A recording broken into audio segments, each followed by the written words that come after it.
لأول مرة في فرنسا تبدأ جامعة دوفين الباريسية تدريس ثلة من الطلبة للحصول على شهادة ماجستير في نظام التمويل الإسلامي. ومن كان يتصور أن فقه المعاملات وتعريفا منصفا لمصطلح الشريعة هو موضوع درس بجامعة كبيرة في باريس، وهؤلاء الطلبة سيكونون طليعة المتخرجين. هو نظام مالي مكمل لنظام التمويل التقليدي وله قواعد مختلفة تماما، وقد اخترت التحضير لهذه الشهادة بدوافع شخصية ومهنية، فنظام التمويل الإسلامي قد يكون بديلا. جامعة دوفين تطمح لإنشاء مخابر بحث ودراسات أعلى وتطوير علاقاتها مع المصارف الإسلامية بعد أن أدرجت الشهادة في نظام التعليم واجتازت الاختبارات.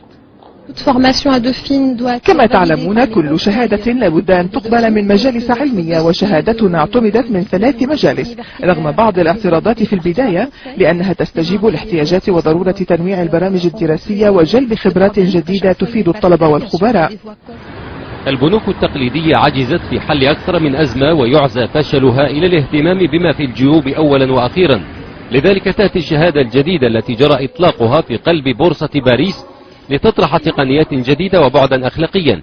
وقد زفت هنا إلى الطلبة الحاضرين عناوين برنامجهم الدراسي، ولا غرو في أن تكون مادتا فقه المعاملات والتعريف بالعالم الإسلامي على رأس المقرر، جرأة طرح تبرر لها الحاجة ويعترف بها الآخر.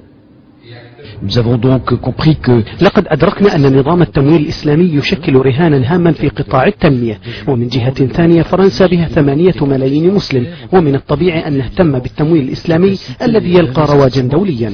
احتضان بورصة باريس العريقة لمشروع أكاديمي طموح خطوة تجعل العلم والأخلاق حارسين لشطط أصحاب المال.